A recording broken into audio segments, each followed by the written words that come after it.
paradigma da atualidade, ele opera com a razoabilidade, as práticas razoáveis, né? E como é que se coloca o razoável, portanto? O que significa dizer razoabilidade?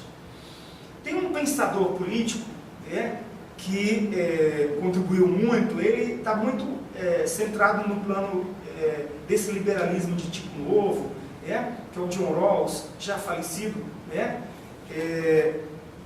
em 2002, creio, 2003, né, ele colocou uma questão que ele retomou do Kant, né.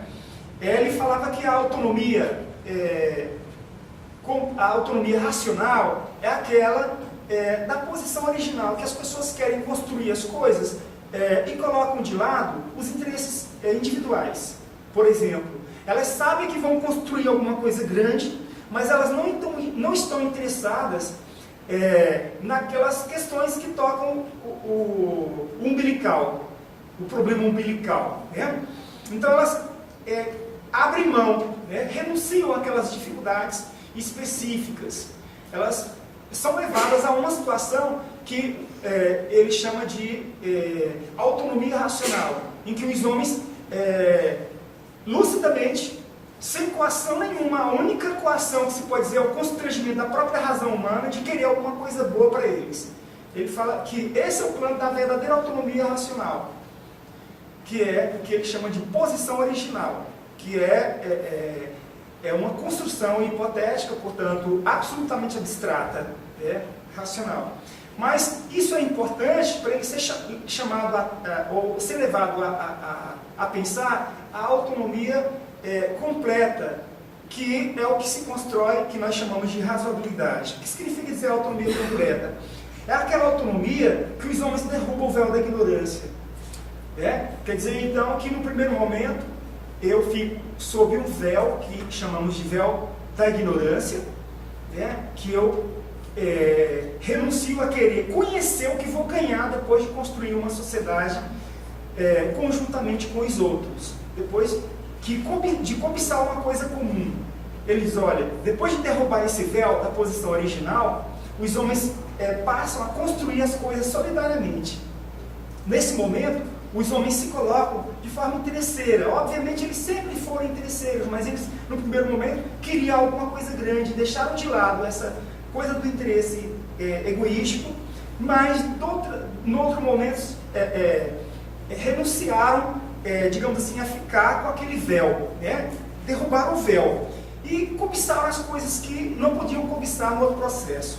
Então ele fala que esse momento aí é o momento da autonomia completa, que é dos parceiros, do homem do dia a dia, na lida com o outro, nas relações com os outros. Nós chamamos isso de cumplicidade nas relações mútuas, do homem com o homem, do homem na sociedade, da sociedade com a sociedade, de uma sociedade com o cosmos, com o mundo, e do homem, inclusive, com a natureza, inclusive divina, dele sozinho, solitariamente. Então, essas relações, elas podem ser pensadas a partir da ideia da razoabilidade. Mas aí, a gente volta àquela questão. O que é razoável para um grupo pode não ser razoável para o outro. Não se pode esquecer dessa dificuldade. Vamos pensar aqui, já que nós citamos o John Rawls, um exemplo para deixar clara essa questão. Todo homem tem que ter acesso aos bens da civilização, os bens materiais, os bens espirituais. Antes dos homens terem acesso aos bens espirituais, eles cobiçam a realização material. É lógico que primeiro vem a barriga, primeiro comer, depois filosofar. Isso é tão claro entre os antigos, inclusive continua entre nós. A primeira coisa que uma criança faz é desenvolver a sucção. Ela suga para se manter viva, e ela continua nesse processo durante muito tempo até se transformar adulto. Nós precisamos da alimentação, ou seja, a nossa alma vegetativa. Por gentileza, coloca o quadro do Aristóteles chamado Graus do Conhecimento. Nós temos aí 7 graus, digamos assim, as faculdades para o conhecimento. né? Geralmente as pessoas perguntam, ah, mas a nutrição ela é importante nesse processo? Sim, né? Uma criança, né, bem nutrida, provavelmente na sociedade, se tiver todos os investimentos, vai ser um grande cientista, né? E uma criança que não tem uma boa nutrição, que não receba o tratamento, digamos assim, afetivo da sociedade, nem político, nem social, nem cultural, é uma criança que provavelmente não vai entrar no mundo da ciência. Então, isso não vem em tom de preconceito. Eu disse provavelmente, né? Porque nós temos uma grande maioria de fracassados socialmente, não por uma deliberação individual, mas por uma, digamos assim, uma deliberação meio que silenciosa da sociedade, de não tomar as medidas que são medidas importantes para a sociedade, que é a ideia da razoabilidade. O que é razoável para o ser humano em sociedade? Eu estou colocando um problema que começa com os bens da civilização. O homem tem que ter acesso aos bens materiais, para que ele chegue a cobiçar os bens espirituais, que ele busque os bens espirituais, que ele suplante e se produza de forma autônoma, portanto emancipado, né? E esse mapinha que eu organizei aqui para vocês, ele está baseado num estudo feito por Aristóteles, mas ele é muito elucidativo e ele vale até os dias atuais. Nós podemos dizer que nós temos uma faculdade nutritiva, vegetativa, uma sensitiva ou intelectiva. Nós temos 3 faculdades que se intercambiam, que se interrelacionam, né? E a faculdade da nutrição, ela é básica para todos os viventes. Se tem uma espécie que vive, né, ela tem acesso à faculdade vegetativa. Portanto, ela precisa dos nutrientes necessários, porque ela é vivente. E aí os animais, e o homem, porque também é um animal, né? Então ele se encaixa aí. Ele movimenta os desejos, né, a partir desse ambiente, né? E ele é levado à sensibilidade, está colocado aqui no quadro, né, que através da sensibilidade o homem desenvolve a percepção. Ora, esse é o ponto básico para a gente diferenciar o homem das demais espécies de animais, né, segundo a teoria do Aristóteles, tá? Na metafísica, na ética, a Nicômaco, e em alguns outros trabalhos interessantes do Aristóteles. Na ética, Nicômaco, vocês vão encontrar essa discussão no livro 6. Na metafísica, em todo ele está desenvolvendo. E um livro especificamente que trata dessa questão é o De Anima, ou da alma, da psique, que é desenvolvido em 3 partes. A primeira é a alma vegetativa, a segunda a alma sensitiva e a terceira intelectiva. Portanto, o que eu disse aqui, o razoável, ele tem que recuperar a ideia de uma sociedade equilibrada, né? O homem tem que ter acesso à água, ao sal, como dizia o Gandhi. Vamos fazer uma guerra contra a Inglaterra, contra os ingleses, mas sem pegar na arma. Como é essa guerra? Todos questionaram o Gandhi. O homem tem direito a sal. Então, cada homem da Índia vai caminhar para o mar e vai pegar um pouco do sal que lhe é de direito, que lhe é devido, né? O que o Gandhi faz é colocar em questionamento um direito inglês. A Inglaterra queria ter acesso e privar o indiano de ter acesso ao sal. Ou seja, ele só podia ter acesso ao sal se comprasse, se pagasse a Inglaterra por isso, os royalties, né? Então, o que está sendo questionado aqui? O homem tem que ter acesso ao básico. A isso, gente, nós chamamos de razoável. O razoável é construído em cima daquilo que o homem não pode ficar sem acesso a ele, sem ter acesso a ele, né? A produção social, né? A distribuição das riquezas, né? Esse pensamento que, inclusive, é aberto por um adepto do liberalismo, ele diz que no momento em que a sociedade, esse ponto é interessante, no momento em que a sociedade não oferecer mais o razoável, ela tem que ser questionada, inclusive questionada civilmente, ou seja, revolução nessa sociedade. Então, não é só socialista, liberal também questiona a sociedade pela ideia do razoável. A negação do razoável é a negação da base que é importante para o ser humano. Ah, mas quanta gente mora debaixo de ponte? Mas isso não é razoável para a sociedade, mora debaixo de ponte, em muitos lugares, inclusive nos Estados Unidos. Não só no Brasil, nós vamos ver pessoas pedindo pão, né? Na França, em Paris, as pessoas pedem pão nas ruas, né? Dizem que tem fome, pede pão, né? Dentro do metrô e em todos os lugares. Por que as pessoas são levadas a se transformar em pedintes? Né? Então, a equalização, a distribuição das riquezas. Nós temos um problema sério aí, que é a questão da razoabilidade. Então, a ética, quando ela vem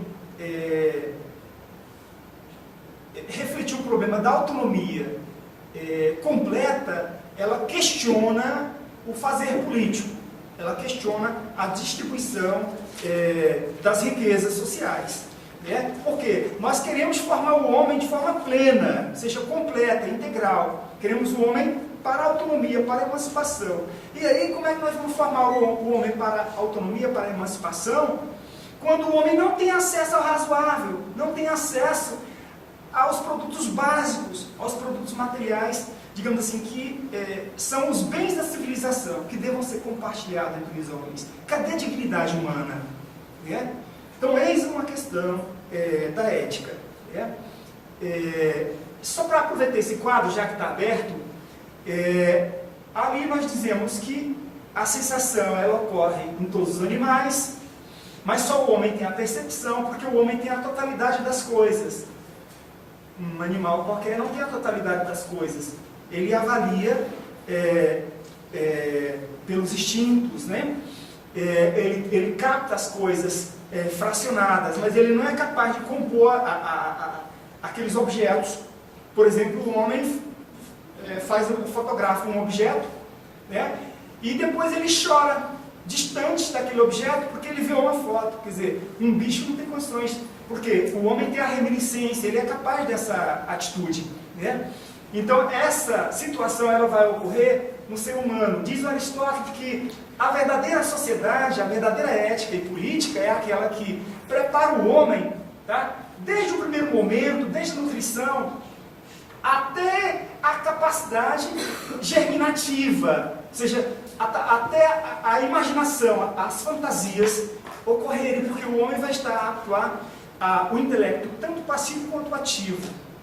Não só de submeter, receber orientações no quadro prático, no quadro social, que o intelecto passivo é esse em que nós somos levados ao discernimento das coisas. Qualquer pessoa, em qualquer idade, vai ter um certo grau de discernimento, né?